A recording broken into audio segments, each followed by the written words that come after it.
And welcome to episode number 13 of the QCast. I'm really excited today to have Ryan Scott from D3Hoops.com joining me. And, Ryan, there's a lot of superstition about the number 13. This is the 13th episode of the QCast. There's a lot of buildings that won't put a 13. So I don't know if that means that this is going to be an interesting show or what, but thank you for coming on and being the 13th guest. Well, I'm the right one. I am not superstitious in any way, shape, or form. So I am perfectly happy being number 13. I evaluated my options and I figured you were the least likely to have a crazy 13 superstition. So thank you. We'll also note for the listeners that Ryan has roof work going on currently at his house directly above him. And he said, should we postpone this? I said, nope, we play through it. And so if we hear hammering, Ryan, it is because people are hammering above you. Yeah, I think they are mostly done. I'm pretty sure. So we'll see what happens. Well, I do sincerely appreciate you joining me. And you're the first from the D3Hoops.com crew. I'd love to have the rest of the guys on here too. And, your role there, I think your title, I don't know if there's an official title, but you're the lead columnist. So people know you from around the nation. You've done a lot of the writing on all the cool articles that happen. I know you also have a very important lead role in the All-American teams. Talk a little bit, if you would, Ryan, about your role specifically with D3Hoops.com. Yeah, so, I've been posting on the message boards for over 20 years now, which feels terrible to say. But at some point along the way, I came on as at first the Mid-Atlantic, Atlantic region columnist, and eventually Pat invited me to take over around the nation when that happened. So I do all of our primary major stories. And the way that we tend to differentiate those, although that may change with all of the COVID changes going on, is I try to put larger narratives together. So it's not just one school. We try to mix men's and women's basketball together and talk about bigger issues that affect more than just one team. We try to leave those smaller profiles to some of the other writers. And really, I'm just trying to inform and get some broader interest and expand beyond just one team. And fair to say that you guys work hard to balance coverage of regions, of men's, women's. It seems like you guys do a really nice job of not just zeroing in on one little part of Division III. I assume that's intentional, having that nice balance. Yeah, so nothing is really formal in what we do. Our traffic on the website tends to be about 2/3 men's basketball, 1/3 women's basketball. And so that's kind of been the general principle we go with. I'm the father of a daughter, so I've been trying to make sure that we're giving equal weight as much as possible. But we do, there is an interest difference, which means there's you see it in the attendance at the Final Fours and things like that, that is real. And we try to balance that as well, but we don't want to shortchange anybody because that's part of the D3 ethos, right? And as far as the team there at D3Hoops.com, I think some think that it's, there's this corporate tower called D3Hoops.com and there's all these employees. It's really a very small group of guys that truly is part of that team. And then there's some of us like me that are kind of friends of the program that jump into various aspects on occasion. Who are some of those, the primary folks that are part of that small nucleus? So really, until I kind of got a peek behind the curtain, I didn't realize exactly just how much Pat Coleman really does. Like, all of those 900 team pages we have to make every year, somebody makes those by hand every year, that we have to cut and paste names and add pages in. Pat's doing all that work. He keeps all of the coaching changes updated. He took a break for a year and Gordon Mann picked up a lot of that. Gordon does a ton of behind the scenes stuff. He's got a pretty stressful day job. And so I think it's kind of cathartic to him at night to kind of do some of this processing. And it's something he really enjoys. And he really loves women's basketball probably more. And so he helps cover that side of things for us pretty extensively. And then, Dave McHugh is the one that everybody sees because he does a lot of the video work. I know he was really instrumental early on when D3 Hoops was doing a lot of the broadcasting for people. Before we really got live streaming going, if schools wanted to put a game online, that was a big process and really hard to do. And so Right. I know Dave has a business and he does consulting with a lot of that. And a lot of the schools have live stream because Dave's come in and worked with them pretty extensively. And he does all the media stuff that way. Yeah, and that team, I guess, let me just pivot into this related thing, is that D3Hoops.com started a fundraising effort back several months ago, maybe early mid-pandemic. And it's through a platform called Patreon. And correct me if I'm saying any of this wrong, Ryan, but I would encourage all of the passionate D3 hoops folks out there that love Division III to contribute whatever you can. I think you can subscribe for as little as like $5 a month, and you could pick whatever level you want. Because the way I look at it, Ryan, is that people take for granted all the stuff that's on D3Hoops.com. You talked about the team pages. I mean, I couldn't imagine navigating a season without being able to go to D3Hoops.com, go to the top teams, Central Region, CCIW, whatever. There's so much. That's one tiny example that is on there. And quite frankly, I mean, you guys need revenue, you need support. Can you just talk a little bit about that revenue generating campaign and how people can help? So essentially, D3 Hoops exists because of the ads. So one little plug is turn your ad blocker off when you're on D3Hoops.com. You can set it for the domain. Because every time you load a page, if the ad loads at the top, we get a little bit more, and that's really helpful. We like to say nobody's really paid. I get paid to write because Pat came out of a journalism background, and he makes sure that, it's not a lot, but all the writers get something because he believes strongly in that. And so like I always tell people, I'm the highest paid employee at D3Hoops.com because Pat doesn't really take anything and Gordon doesn't take anything. We get expenses paid and we travel and that kind of stuff. But I mean, this really is a volunteer effort and the amount of work is staggering.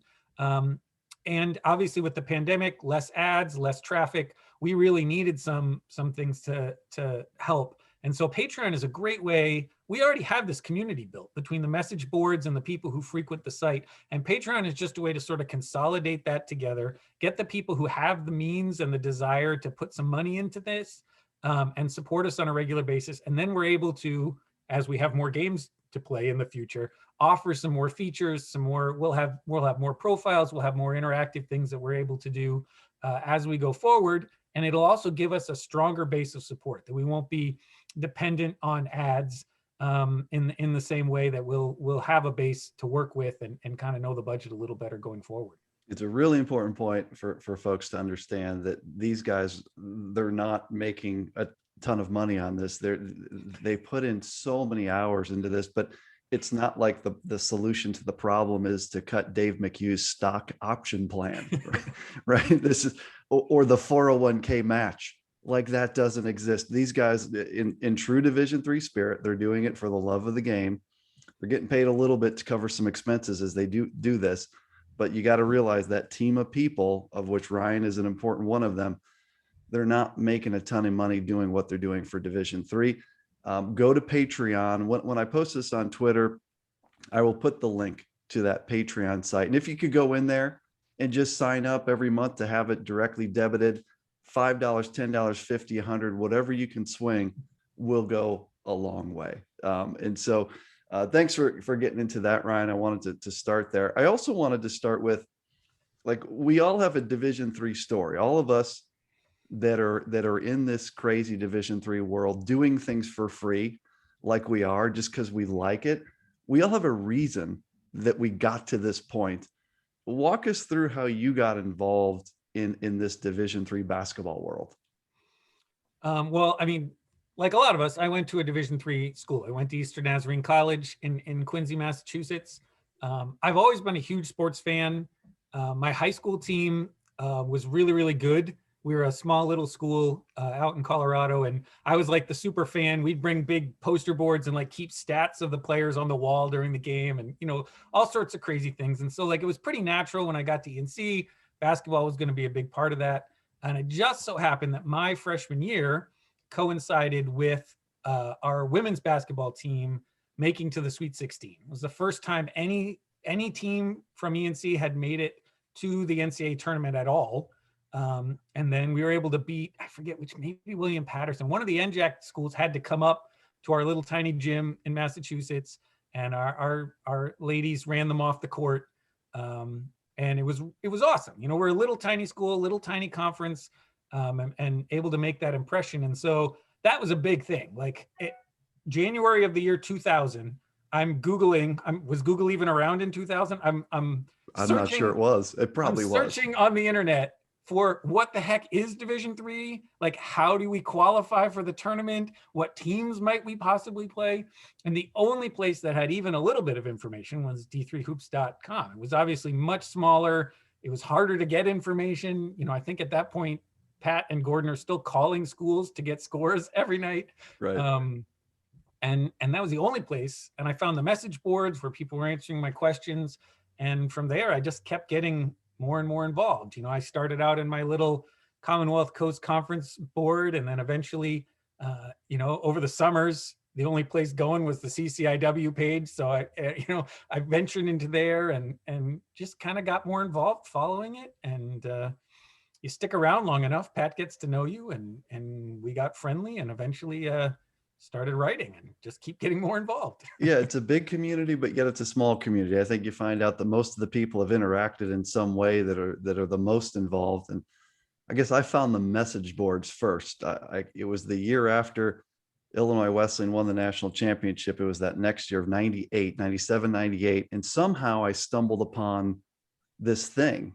And I was like, wait a minute, there's people talking about Division III. There was a guy named Gregory Sager who was posting these long things. And I'm like, he's talking about the conference that I follow. I didn't know anyone else knew about this. So then I set up a little handle. I call myself Titan Q. I start posting things. And that was 23 freaking years ago. You know, and here we are to this day. Remind people your handle on the message boards, because they probably have read your stuff. What do you go by? Well, I'm Ryan Scott now. Once I was officially a writer, I changed it. I was Hoops fan, CCC, Hoops fan for a long, long time. People knew me that way. If you go way, way back, my first handle was Rhino, which was my nickname when I was in college. And I got rid of that when I graduated because he didn't have the best reputation in the world. It's kind of like Frank the Tank, maybe. That's kind of what that sounds like to me. And thankfully, I believe all of those have disappeared. You can't find them anymore. And so now you go by Ryan Scott on the board. You can find it. I still, 23 years later, have not changed that Titan Q thing. I've 100 times I thought like I really should grow up and just change it to Bob Quillman, but there's a certain nostalgia about it. I'm too deep into it now to change it. So if you're ever reading the boards, that's who I am. And Ryan's been on there forever, Gregory Sager.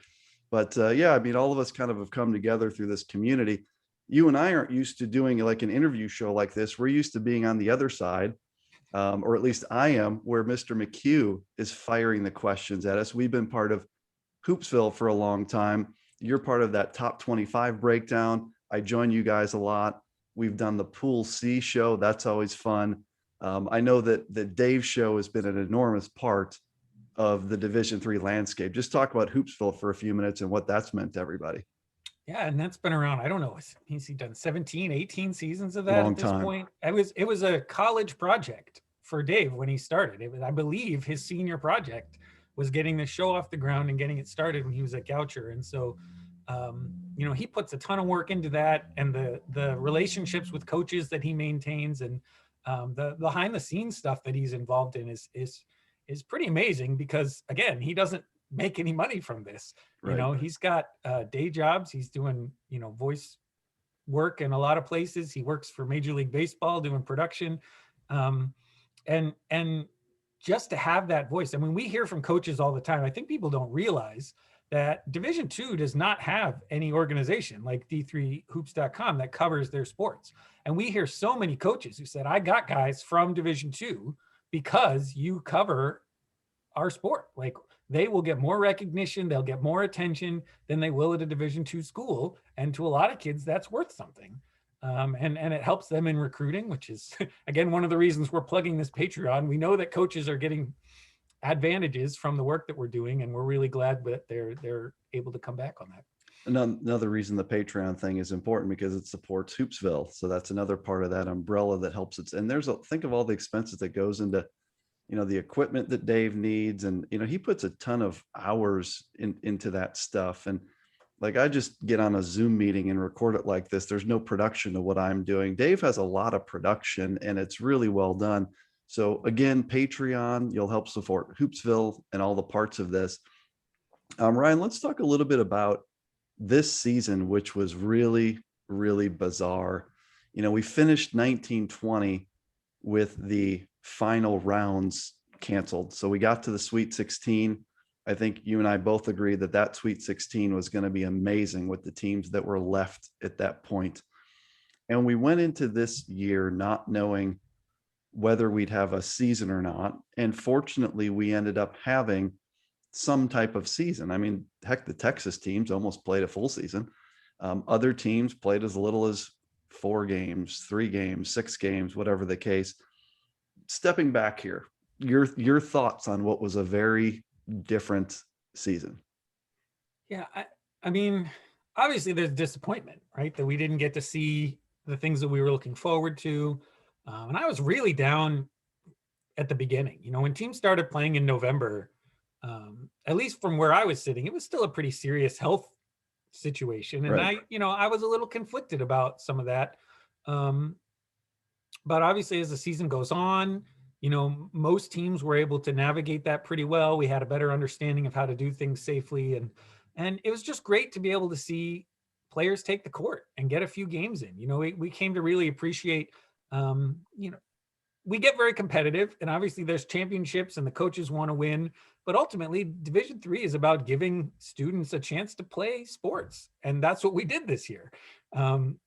People, and it really is sad we didn't have a championship and we didn't have a tournament, but in some ways it was great to just showcase athletics. These guys who work so hard and both in the classroom and on the court had a chance to just play basketball.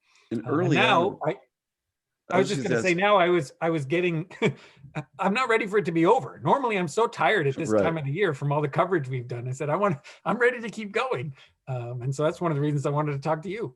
Yeah, early on, it was interesting. And what I wanted to ask you about was if you found yourself in this position that I was in, which was, I wanted there to be a season. I maybe selfishly, maybe a lot of it for the student athletes and not wanting them to miss out on their senior seasons and that kind of thing.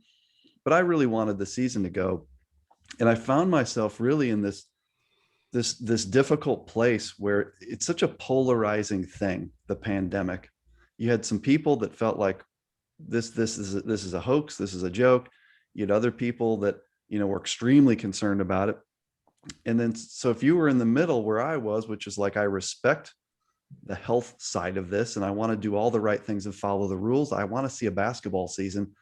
I found myself in the middle of some very controversial moments where people are like, what do you mean you want them to play basketball? And other people are like, what do you mean they're not going to play basketball? Did you find yourself at all kind of in the middle of the crosshairs of what was going on? Maybe, I don't know if the right word is politically, but just the controversy over all this and how sports intersected in the middle of that.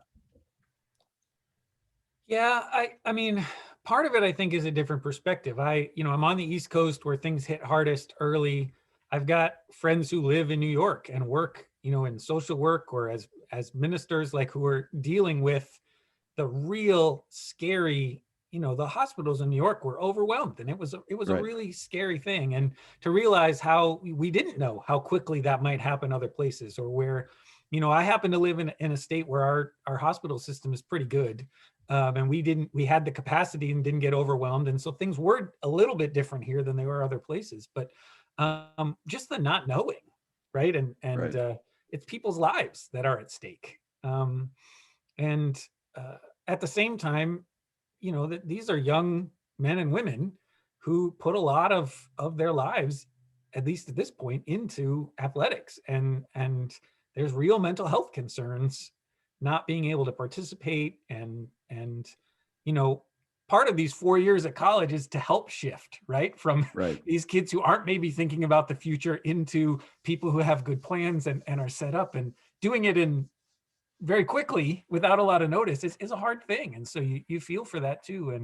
And yeah, I mean, by the time we got to the end and you kind of knew who was playing and how to do it safely, yeah, all of that was gone. We were Right. ready to just be excited and celebrate what we had.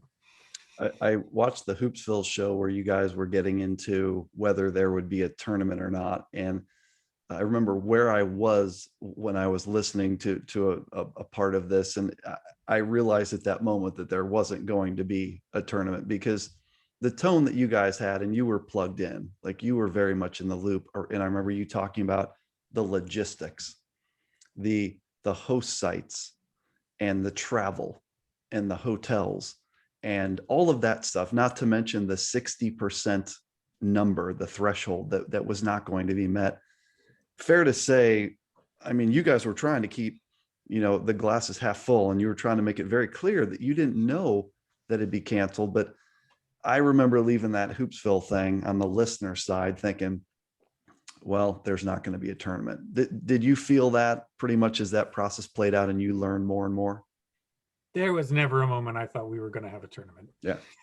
I mean, even back in November, even more so when we started talking to the coaches and the committee chairs, because the reality is, even if we had hit that 60% number, the logistics of actually putting that tournament, it's not like the NCAA was going to give Division III extra money to run a tournament this year, right? Right. And that's really the constraint that Division III has, is we get, what is it, 3.14% of the overall budget, and we have to run the entirety of D3 off of that, all the championships for every sport.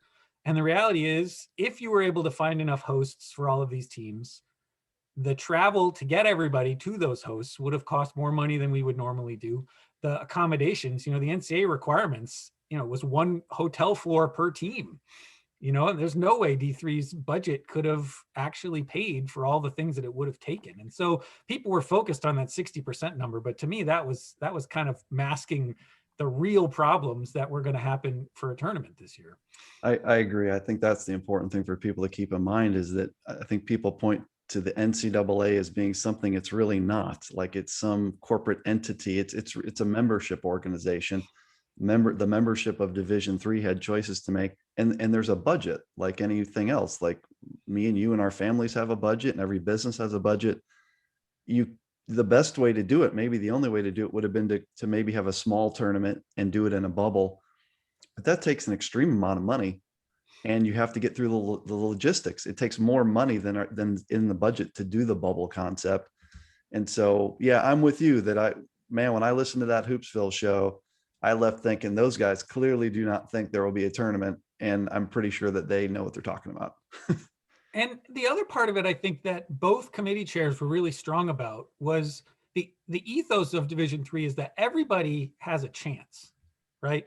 And so when we have a year where obviously if you're not playing, you don't have a chance. But the realities are, even if we had had a 16-team tournament, that would have severely limited even the teams who were playing their access to it. And both of the committee chairs, before they said anything about logistics, said, we don't want to call it an NCAA tournament or an NCAA title if it doesn't actually fit what the NCAA, especially Division III, stands for. And just declaring a winner because that looks good on the resume is not necessarily what we wanted to do. And I thought, I mean, I have a lot of respect for them for saying that and standing up for that. Yeah, and clearly, no one's happy that it got canceled, but I think for people just to tune in a little bit and get educated on why it was, so there's better understanding, is what I've been advocating for. I had McHugh around here, I think it was episode 2. He was really great in explaining, and no one wanted to be in the tournament more than Mike did. He had a team that could have won it. and it's just a really tough situation. I do think though, we got some cool stuff out of this season, like really cool games. And let's just, in no particular order, I want to first talk about Yeshiva, because I consider you to be like the founder of Yeshiva. Like it's not Elliot Steinmetz, but it's you. Because the first time I ever heard of Yeshiva was like you on Hoopsville saying, hey, Yeshiva's good. And I didn't even know who Yeshiva was at that point. So I started watching them mid last year, actually early November, December. Still wasn't really sold on Yeshiva until the NCAA tournament, when they blew out the 2 teams they played in the tournament. And then I think I watched all their games this year, maybe missed one. Yeshiva, where are you on what you saw this year from the Max? So, I mean, for me, I got to see him in person when they made the tournament that first year. I went up to York. It's not far from here. Was able to see them, and you could just see what was building. Right, they probably only had 4 guys on that team who should really be playing big minutes, but you could see the potential, and all the guys that are still there were young, and you could see the talent. You say, oh, they get a little bit together, they're going to make it, and that's really been, I've gotten some credit for predicting things early, but I watch a lot of games, and that's the way you do it. If you see the guys play, you kind of know what's going to happen. And, as Elliott's continued to recruit, they came down early. I forget if it was last year or the year before, and played Washington College, which is the closest D3 school to me. And to see the size of those guys in person and to see how fast they were playing and how few mistakes they were making, that's when it really clicked. And was like, oh, this isn't just a rising program. Like, these guys are contenders from the very beginning.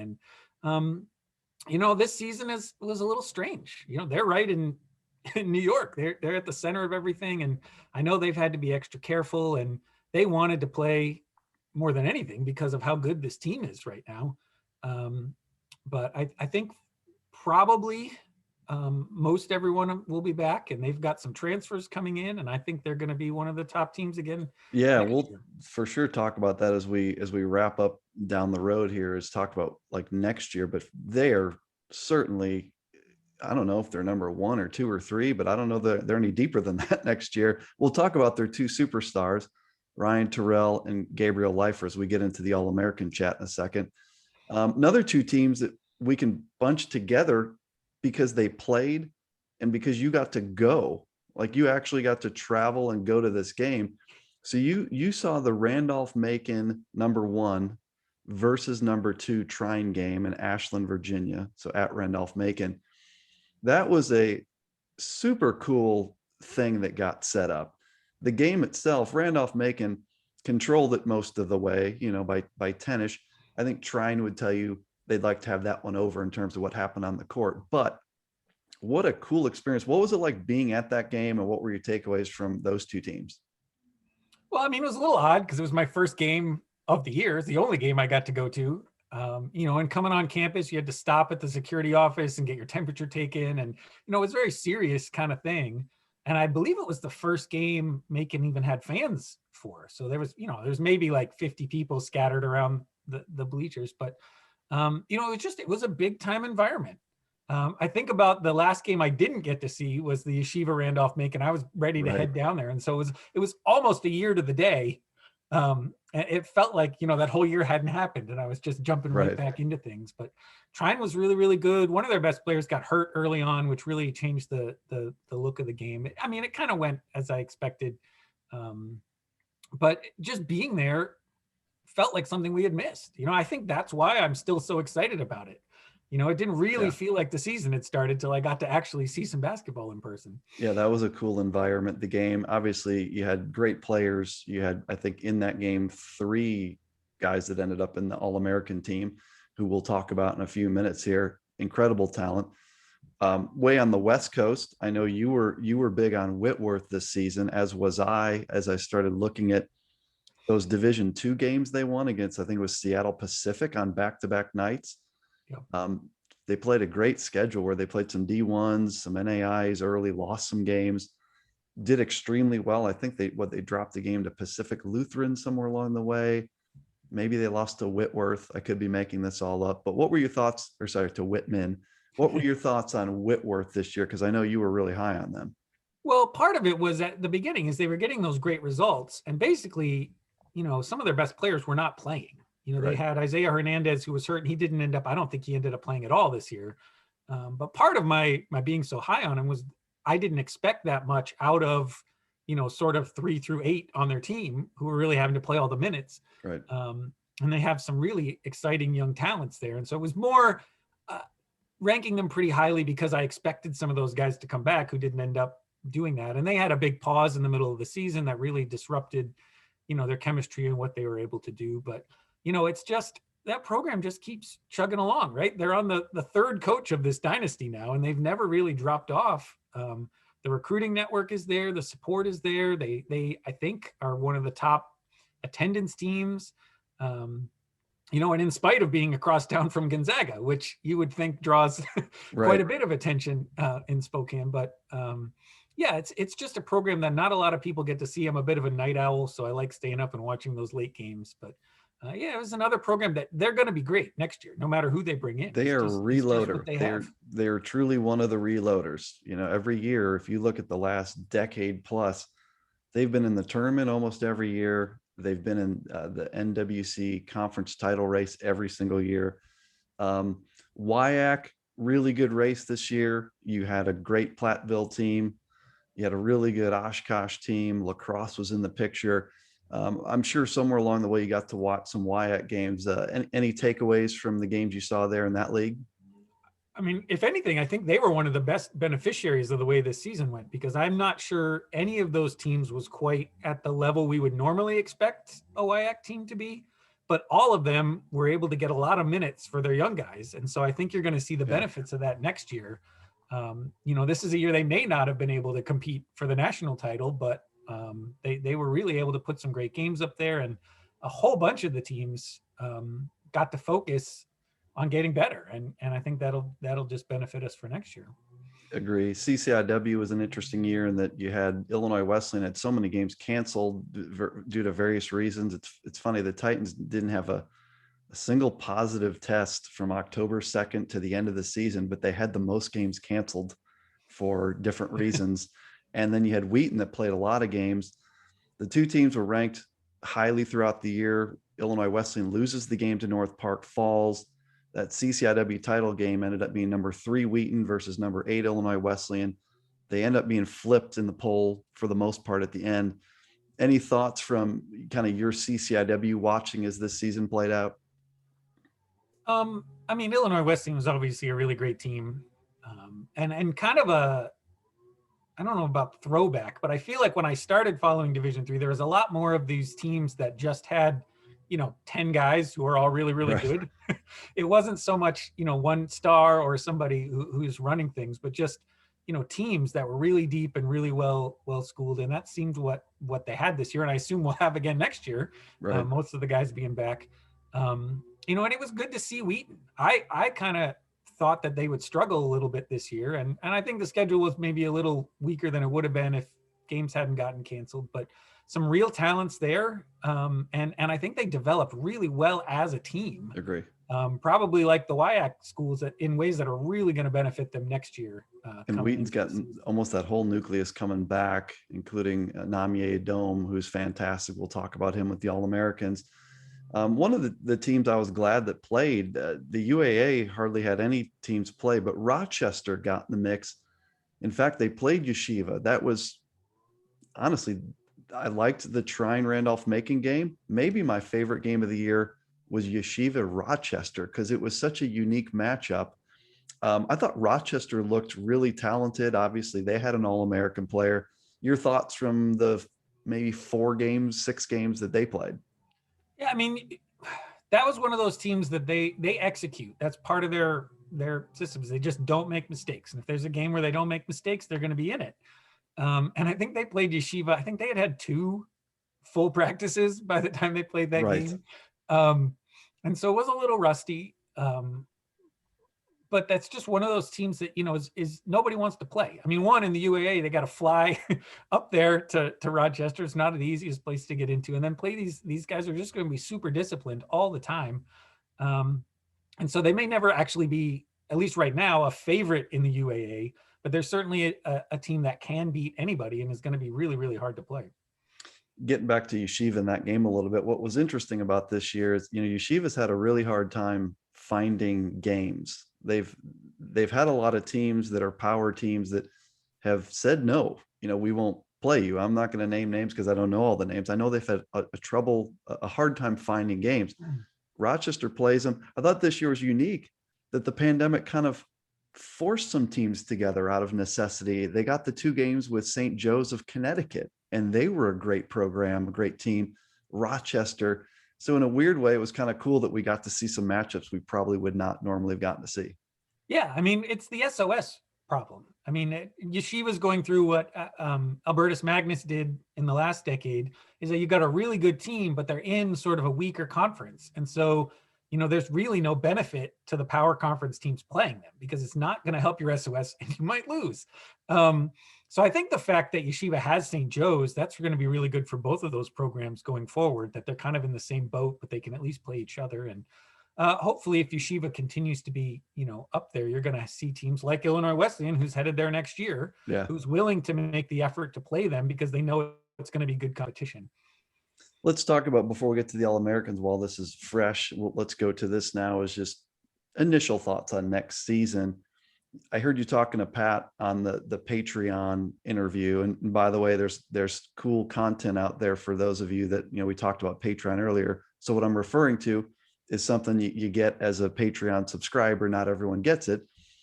You were talking about kind of the season and how unique it's going to be, and that we don't even know who's going to be on rosters next year at this point. We, like Elmhurst, is Jake Rohde going to be there or not? All of these kids have a chance to come back if they want to, but it costs a lot of money to do that. Academically, professionally, there's factors.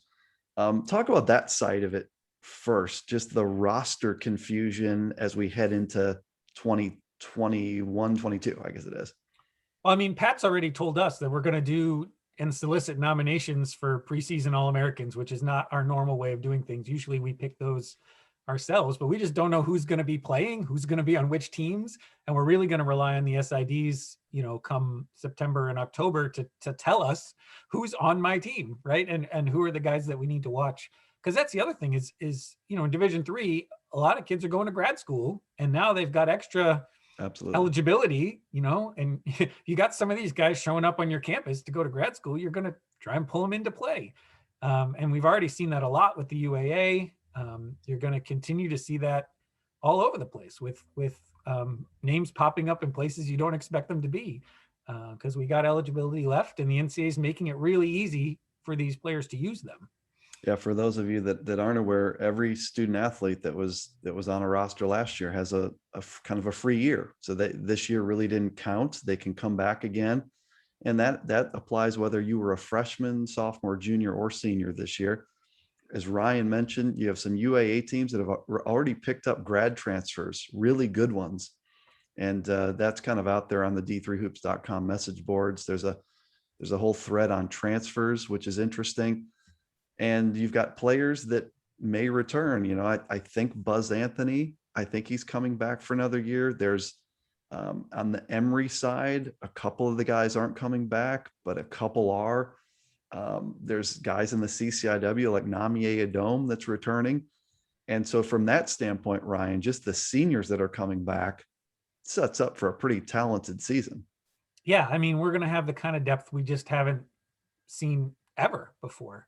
And the NCAA is really doing a great job. They're making it easy too. They're lowering some of the registration requirements for these seniors too. So like if they only have 2 classes left or 3 classes for their degree, that they won't have to just pick up extra classes for the heck of it. They're going to give them some opportunities that way. And so we just don't know. And we don't know what, for some of these guys, sitting a whole year and a half without a game is going to do. Are they going to still be playing at the same level? Are they still going to want to play basketball? There's just so many unknowns going into next fall. It's going to be fun. So all of that said, our disclaimer being that we don't really know what the landscape's going to look like, but I think we can start to talk about a small group of teams that on paper would seem to be really loaded next year. Who are the teams as you look at next season and you start to kind of pencil that off season top 10 down? Are there 2 or 3 or 4 teams that are at the top of that list right now for you? I mean, Randolph-Macon and Yeshiva have been my top 2 pretty much the whole way through. And they are, as far as we know, returning basically everybody. I think Gabriel Leifer is the one question mark. I don't think that's quite official yet, but it seems like he's trying to return. Well, he will be in school. We know that, and he wants to play, but he's got some, he's married. He's going to be actually working a full-time job while he's doing grad school. So there's some of those things that you may want to do this, but there are a lot of other things in life that may prevent it. So we're going to wait until we actually see him on the floor, but his intent is to play again. I know that. But yeah, those 2 teams bringing back essentially everybody with an extra year of experience are going to be really good. You know better than me what IWU is bringing back. I think that's another team that would be really solid.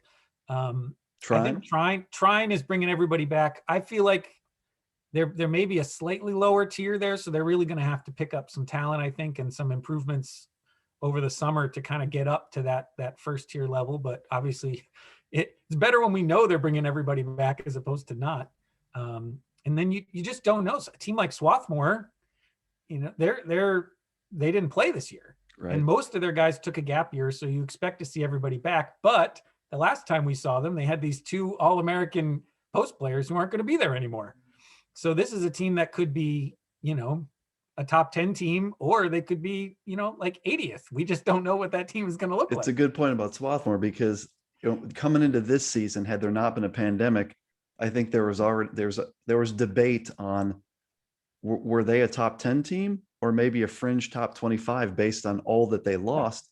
Now there's like double the confusion, because now we're a year removed from being confused about them. So who knows? Or Johns Hopkins, we thought we were all high on them coming into this year. Who's still in the mix? Who's not in the mix? You have a lot of those questions of teams that were WashU. Like we were all high on WashU this year. Jack Nolan, I believe, is officially gone. What does that leave WashU? They're loaded with young guys ready to step in, but lots of fun stories ready to emerge next year. And there's always teams we don't know that come out of nowhere to do really well. And there's just going to be more of them next year, I think. Agree. Let's shift a little bit here to the All-American team.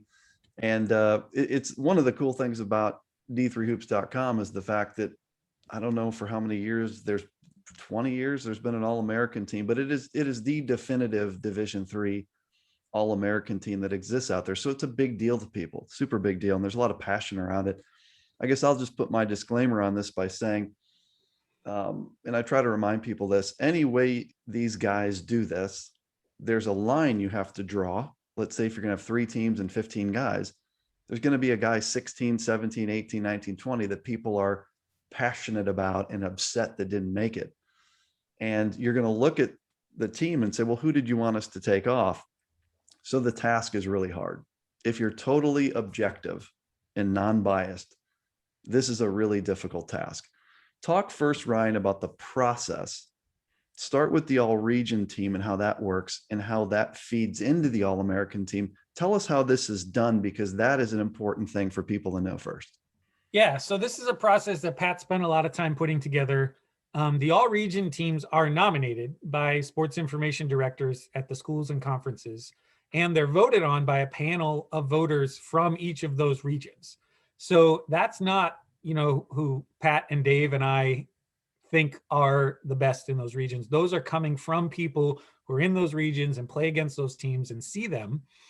And then when we get to the All-American, we kind of have a panel that we put together to kind of select from there people who hopefully have a little more of a national scope and how those teams compare to each other and those players compare to each other. And so that's where you'll see some disparity. We do really respect those regional panels and what they voted on. And so we try to respect that as a check on our biases as a smaller group, but also sort of knowing the differences and all the intricacies of that. But it's impossible, because there are always more deserving players than there are spots to put them in. And so, as what I always try to say is we throw these out there and somebody says, oh, why isn't this player on? Why isn't that player on? And say, well, they should be. And you're right to say that, right? We can be wrong, because the more players we celebrate, the better off we are. We do an honorable mention team to put 5 more names on there. And if you get a Twitter campaign going, there's another guy who's gotten the recognition and the attention. So that's great. And so the all region team is a really important thing, and just kind of a commercial to those that are part of that, the SIDs and everything, that's a huge role you're playing in that, the people voting on that. And then do you stay true? And we'll get to the positions on the All-American team, but you use, guards and forwards. So you try to have perimeter players and post players, which I love. But let's say that a guard is first team all region, and then there's another guy that's second team. Does that order that's established at the regional level always carry forward, or do you trump that and say, I think they got that wrong on our All-America team, I'm going to take the second teamer and put them higher than the first teamer? Rarely do we change that. Only if we really think that. So we did it this year. The ASC coaches, now it wasn't a regional panel, the ASC coaches picked Demetrius Underwood over Josiah Johnson as their player of the year. And we switched those in terms of order when we got to our All-American team. Obviously, both of those guys are incredible. Right.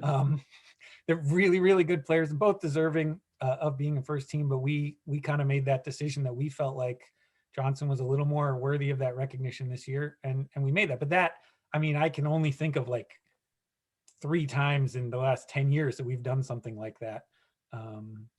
Gotcha. So that now order sometimes is important. second team on one region will trump first team on another because Absolutely. we feel one region is stronger than another, but usually we don't jump them over what the voters have decided for those regional teams. And then on the All-American team itself, in a normal year, I believe there's 4 teams in honorable mention. Yeah. Correct. So there's technically 5 teams with 5 Yeah. players, so 25. And on each team, you do it by position. Pat made this decision way back at the beginning, and I really like this because it differentiates and it puts credibility to each role. You try to create a team that I guess could play a game, right? So you've got 3 or 4 perimeter guys and a post player. I think you try to do like maybe like guard, forward. There's not many centers left, but we'll call them a forward/center. Talk about that and how you kind of slot those positions and how each team is constructed with the positions. I think I've mentioned this somewhere. I'm the one who has to get reined in because I'm a big fan of the pass first point guard, the primary ball handler category that still exists, but not in the same way that it used to. And so I'll get into arguments with these guys, be like, you got 2 point guards on this team. We can't have that. And Pat will pull me back and go, usually a point guard can also, play off guard and settle that down. But his call has always been, we want guys who can play on the floor together. And so the big one is some conferences will put 5 guards on their first team. And that's just not something we do. We may go to 4, especially with how transitional some of those perimeter players are these days. And we won't generally put 2 guys who only play back to the basket, like who would be traditionally called centers. We usually won't put 2 of them on because nobody wants to play with 2 of those guys anymore on the court.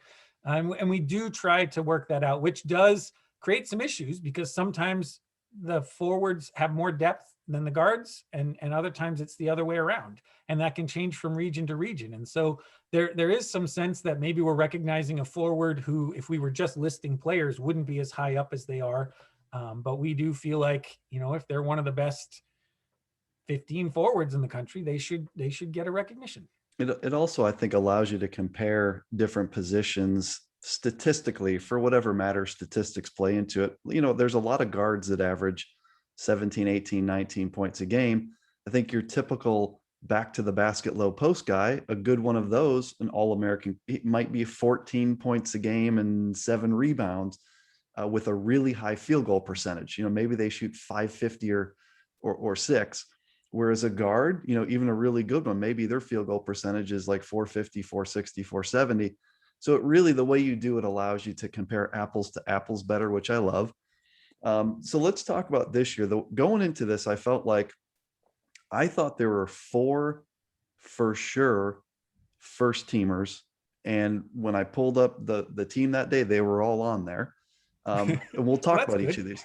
Ryan Terrell, Buzz Anthony, Nick Bowman, and Josiah Johnson, I thought were shoo-ins. Now, interestingly, the ASC had Demetrius Underwood as their player of the year. But am I correct in saying that those 4 were pretty safe selections for you guys, or was there debate with any of those guys? There was some debate. I don't know how far specifically I want to go into things. It was just so much harder this year, right? So when we were comparing things, I will say the one we've talked about a number of times is Demetrius Underwood versus Josiah Johnson. And that's another thing we try to do is we really try to make this reflective of this year.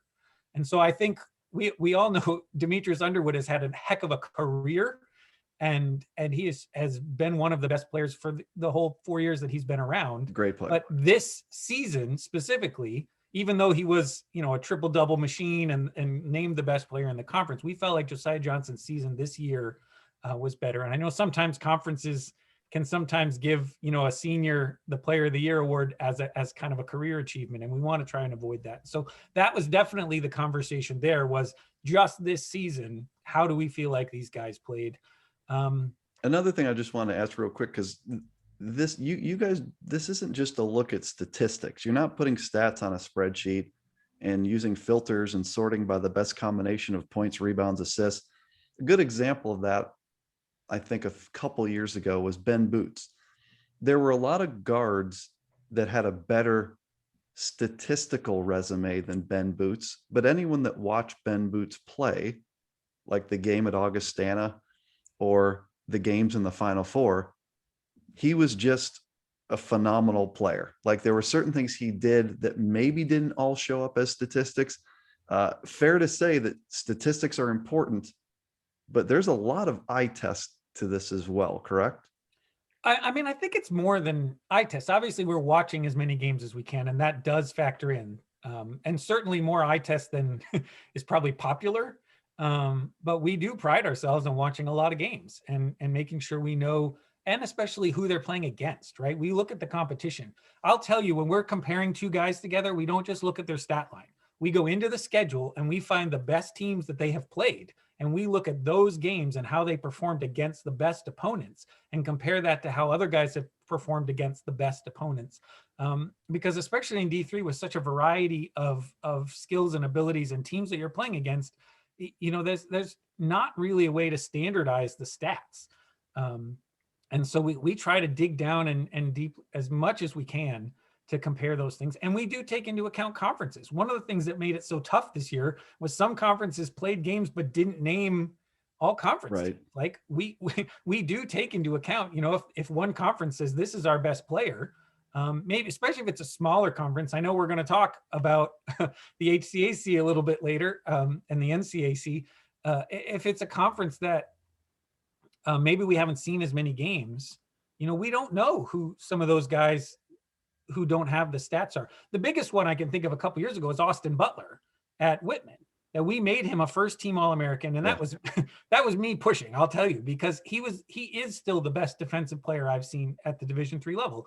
And he just did not have the stats that would normally compare. But, you watch him play and he's the best player on the floor. He's the best player on the floor every game he played for 4 years. Maybe not the best scorer, maybe not, the guy who is going to show up in all those stats, but we really try and pride ourselves on finding those guys as best we can. It's a great point on the defensive end too, is often overlooked in an All-American team. I think most All-American teams tend to be offense heavy, but the guys who are the elite defenders, I know you guys work hard to try to reward those and take that into account, Austin Butler being the perfect example. So I just wanted to get into that a little bit. Of your first team, and by the way, just the Josiah Johnson, Demetrius Underwood, just to compare numbers, they're both ridiculous. Josiah Johnson averaged 29 points, 8 rebounds, 3 assists, and he shot 51%. Demetrius Underwood averaged 19 points, 9 rebounds, 7 assists. He shot 43%. You could add those up and make whatever case you want. But Josiah Johnson, I think overall, I think you slotting him a little ahead makes sense to me. What a season he had for Mary Hardin Baylor. I mean, that's just ridiculous numbers. Yeah, and to come in, I mean, he was a transfer. He's a sophomore. To come in, he didn't play hardly at all last year on the team he was on, which is one of the reasons he transferred. And to come in, and he was guarding the best player on the other team the whole game. Like, you watch those games and he just stood out in a way that truly the best players do, even on a really talented team against a really talented team. He's something special. Ryan Terrell, I mean, I don't know what else we say about him. He was a first teamer last year on your All-American team. He was a surefire this year. I've said publicly a lot throughout this season in watching Yeshiva that I thought he was the best player in Division III. I know you didn't do individual awards this year, and I want to ask you why. Maybe this is the time to ask you why. For me, he would have been the player of the year. I just think he is a freak. I think, 6'7" guard that is quick, and can shoot the heck out of it and do everything. I think he's the best player in Division III. Whether he deserved to be named player of the year or not, I'd have to think about that a little more. But talk about Ryan Terrell and kind of his candidacy for first team All-America here. I mean, I think we could say he's probably the most talented player, certainly in Division III. He's a 6'7" point guard, and he probably put on 20 pounds of muscle over this pandemic. So he came in, he used to be a pretty skinny tall guy, and now he's a big tall guy. And he's an incredible shooter. He's a great ball handler, and he just has the confidence, to that you just don't see a lot. I think that's probably would have been one of the easier calls to make. The reason we didn't do the individual awards is we didn't feel the 3 awards across both men and women that we had enough games or had seen enough games to make fair calls that we could stand behind on every position. I think there's some of them that we probably could have made relatively easily, but there was some that we couldn't. And we felt like of any year, this was maybe a year to not do those individual awards, especially because there was so little crossover, right? You played your own little bubble generally, and that just makes it so much harder to judge these guys against one another. And it didn't really seem fair to the effort that they'd put on. If you were the final arbiter, would Ryan Terrell have been your men's player of the year? Yeah, I think so. I mean, Buzz Anthony is very, very good, but I just feel like Terrell's kind of at another level just in terms of what he can do as an individual. I will say, and I know his coach backs me up on this, that maybe because of the season and some of the opponents, that I felt like Yeshiva was maybe not as locked in this year as they could have been. And him as well, that you look at his numbers, they're lower than they were last year. Obviously there's a lot of factors for that, but I'm not sure that they were quite in March form at any point during this season. Yeah, Terrell, 26 points, 7 rebounds, 3 assists. He shot 51%. Incredible talent. There's starting to be a little chatter about the NBA potentially. And I'm interested to see how that plays out. He is a lock to be able to go over season play for a long time, but you could see something play out over the next 12 or 24 months that he emerges as a legitimate NBA prospect. He's got a lot of development to get to that point. But if you haven't watched Ryan Terrell, folks, you should watch Ryan Terrell. Buzz Anthony, go ahead. He can still play 2 more seasons. And I think the big thing, I think he would be a legitimate NBA prospect. He's got to get his 3-point shooting up, which I know he's working on. He's already over 40%, I think, but it needs to be higher than that to really have a shot at that kind of thing. But I mean, he's from LA and he knows those guys. He's connected to that system and the pipeline. And it's certainly possible over these next 2 years that he can develop into that. Yeah, I think he's further along than Duncan Robinson was when Duncan Robinson was in Division III. Now, that was Duncan's freshman year. He was really a kind of a shooter, and they're different players. Those two are totally different players, but they're both kind of 6'7", slender build. They're built the same. Terrell now has become a beast. So he's a big, strong kid all of a sudden. I think that Terrell has a chance. I don't say that often. I'm not the one that sees a Division III All-American and says that's an NBA player, but I thought that if you put Aston Francis in the right little situation in the NBA, that he might be able to find a niche kind of off the bench in a sniper role. I think Ryan Terrell has a chance to make it. So we'll see. Buzz Anthony, 17.5 points a game, 5 rebounds, 6 assists, 53%, crazy numbers. You saw him in person. Talk about just a dominant guard for Randolph-Macon. Great player. Yeah, he is just so smart on the court. Like he knows where he needs to be. He knows where the ball needs to be. He knows who needs to get the ball in what situation. He actually was playing less point guard this year. Josh Tarbert, I think, has been coming on a little bit more, which has actually given Anthony a little more room to work, because now he can move around, and even with his positioning, spreads the defense out a little bit, and it's almost helping make passes when he doesn't have the ball, with the way that he can move around the court, and obviously their defensive intensity there is just incredible, and he has that kind of chip on your shoulder confidence that I think it affects the rest of the team. Right. There are lots of talented guys on that team, and they would be very good even if he wasn't there. Right. But I don't know that they would have that focus and mindset without him on the floor. And we think he's coming back next year. Pretty sure that he is. Yep. At Trine, a junior, Nick Bowman was a phenomenal player, 22 points, 4 rebounds, 3 assists, shot 54%. One of the trends you're seeing of the guys that are all Americans here, especially the first team, is they all shot the lights out. They all shot over 50%. Bowman really was the heart and soul of that Trine team, and we're going to see a lot of him next year. Yeah, I've not ever seen a harder working player. I mean, 10 minutes into the Randolph-Macon game, I really thought he was going to pass out. Like, I mean, he was working so hard and hustling so much. I didn't think there was any way he could keep that up the whole game, and he did. Every minute, and he was just as good at the end as he was at the beginning. And the effort that takes to get your fitness level there and your concentration. You know, I said that I think Trine has a little work to do to get up to the next level, but the amount of work that they put in to get where they are right now, there's every reason to believe they'll keep doing that and keep Absolutely. improving. We talked about Josiah Johnson. You know, the one spot I felt like there were 4 locks on the first team, and then you couldn't go wrong with whatever way you ended up on the last spot. So you could take Miles Mallory, who made it 13 points a game, 7 rebounds, 2 assists, shot 53%. I mean, did you ever look at for the first team? I think you could have slotted Leifer, Laritz, or Ryan Algier into that slot. What was Miles Mallory's kind of ticket to that first team there? I think part of it was just how much he's improved.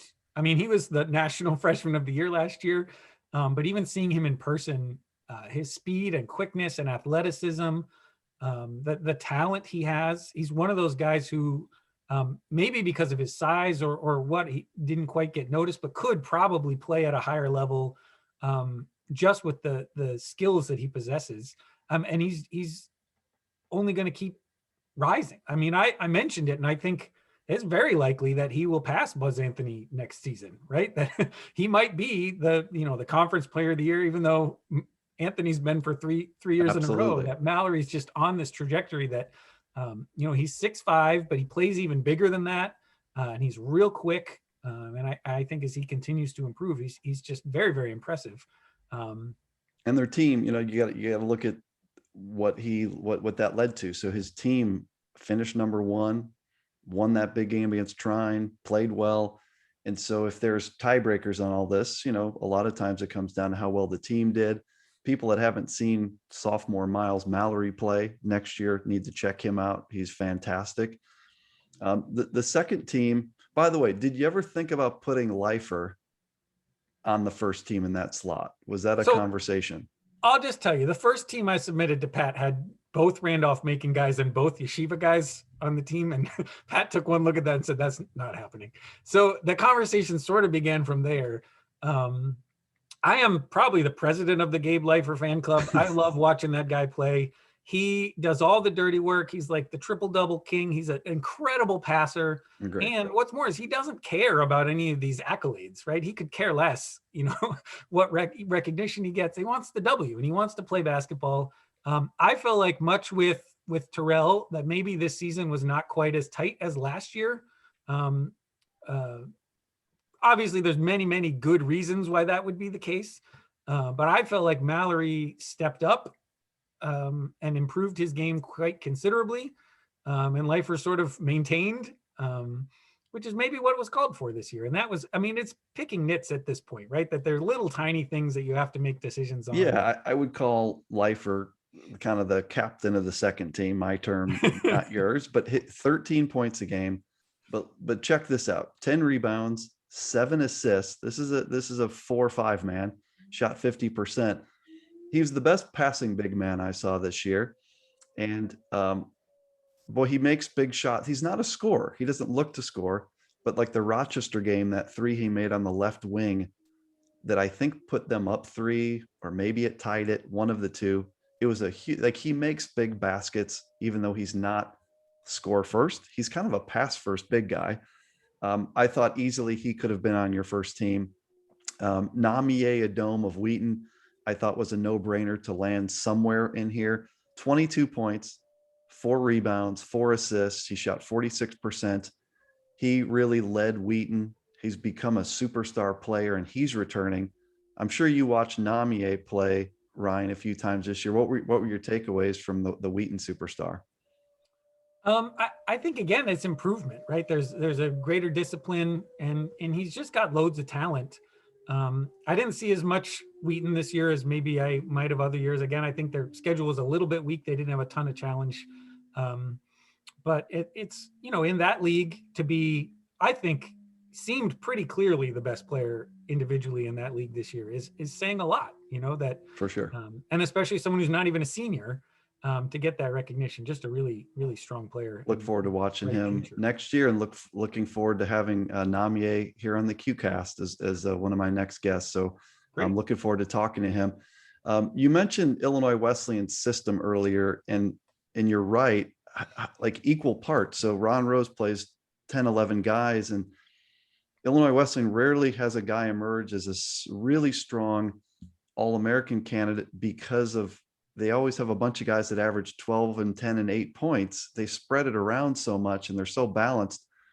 Matt Larrett's emerged this year, 16 points, 10 rebounds, 2 assists, and shot 60%. He's a back to the basket guy, but also can shoot the three, shoots a lot of threes at a high clip. What separated Matt, coming from that balanced IW mix to getting on the second team here? I mean, I think he's one of those guys that you can see the talent when you watch him, right? So that he's in a system where, in a different place, he may score a lot more and even get more rebounds and have bigger numbers. But, some of those guys, I think the 60% field goal is indicative of, the talent that he has. And I'm really looking forward to seeing him hopefully match up with Leifer next year. That's a good one. That's one of those that even going back and forth, like which guy is better, and I can't wait to be able to actually see on the floor how they do against each other. Yeah, different players, but a fantastic matchup between All-American post guys. That'll be a fun one next year in December. And then Ryan Algier from Rochester, a senior, 19 points, 9 rebounds, shot 69%. He really shined in that Yeshiva game, played well this year. He was probably a no-brainer in your post mix here. Yeah, and he'll be back. I mean, he's one of those guys. It's rare in D3 to get a guy. He's probably 6'11". He's very tall, and you rarely get guys who are that tall and can also kind of move their feet without falling over. And he can. He's got great footwork. I know his coach will tell you he has to keep getting bigger and tougher. But if that continues through to next year, obviously he'll be in the mix again. Moving on to the third team, I'll admit, so I knew Dempsey Rogenbuck, if that's how I think I'm pronouncing that right. I kept seeing his name on stuff this year, but until I prepared for this interview with you, I didn't realize what his numbers were. He averaged 30 points a game, 4 rebounds, 4 assists, and he shot 65%. Those are crazy numbers.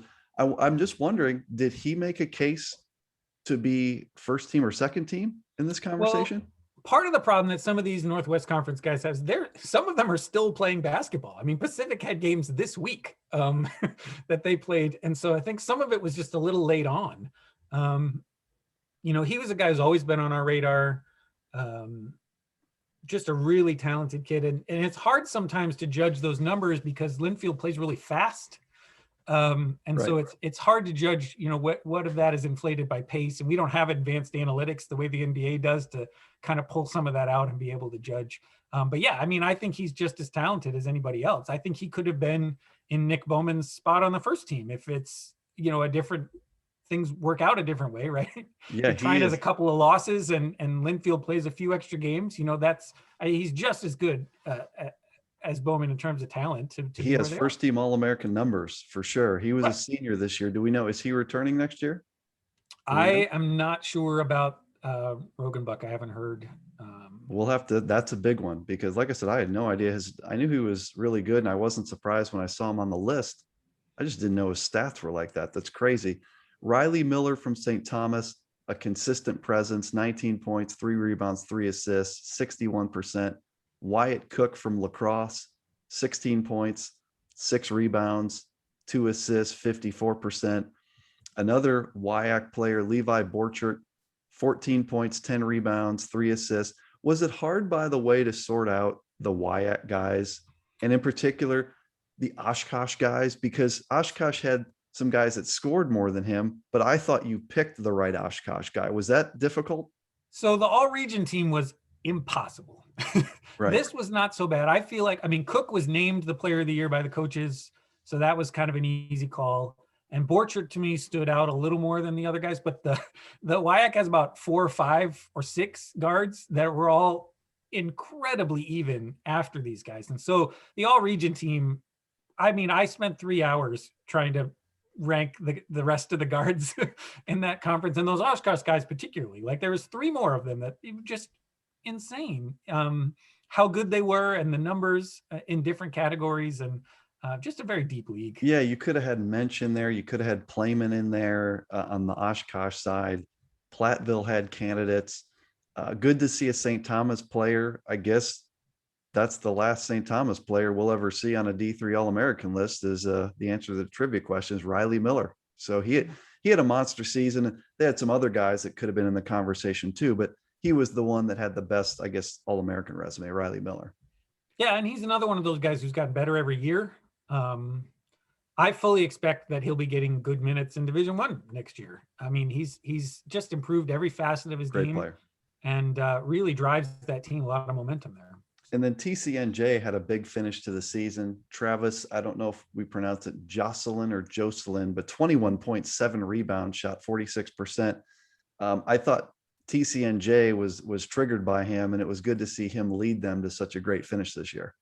Well, and that's a team that lost a ton of guys. I mean, he was the team. And if you look at the numbers, it's interesting. By the third time they played Stockton, Stockton limited him pretty severely, but there weren't a lot of other weapons on that team. And so it was one of those things that, like, you can recognize the talent of a guy who has to have 2 or 3 defenders in order to stop him in a game. And he's another guy, he's worked really hard, and that team was really good. And we wanted to be able to recognize him. And that's one, if we were not giving spots to forwards, he would not have made this, right? Absolutely. There are more guards that would have been higher than him on this list. And it's one of the reasons I really like doing it the way we do, because people like Travis get recognized.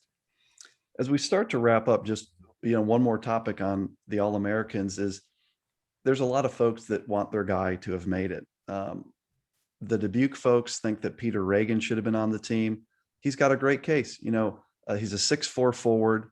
He averaged 18.6 rebounds. He shot 44%. What I will say, though, is he's a good example of who would you take off to put on Peter Ragen. It's no slight to Peter Ragen, but the guys ahead of him, I mean, if you took one of them off, they would have a huge case to be upset. I'm sure that you discussed the Dubuque star. Any thoughts on Peter Ragen as a candidate here, and kind of if he just missed? It's right. I mean, he could have been on there. And if he was and somebody else wasn't, you would have the same discussion, right? I mean, and that's what happens at the end. Is some of these guys deserve to be on there, and we just don't have enough spots for them. Agree. And I'm not going to argue that. Yeah. The only miss that I saw on this team, I agree with this one. This is a case people have made, but it started with the all region team. I don't know how Nolan Ginther, the DePaul guy, so 19 points, 7 rebounds, 3 assists, 64% field goal. I don't know how Nolan Ginther missed on your Great Lakes team in favor of possibly like the Worcester guy. Was it Stiers? Yeah. How was Ginther? Because I think not having him on your Great Lakes team blocked him from the All-American team. What happened there? And do you agree that that was a potential miss? Yeah, I mean, it's certainly a potential miss. What that comes down to really is the guard forward thing. And this is where our system has the issues, right? There were really strong forwards in the Great Lakes this year. Just very, very strong forwards. And so we're putting on extra forwards on these teams.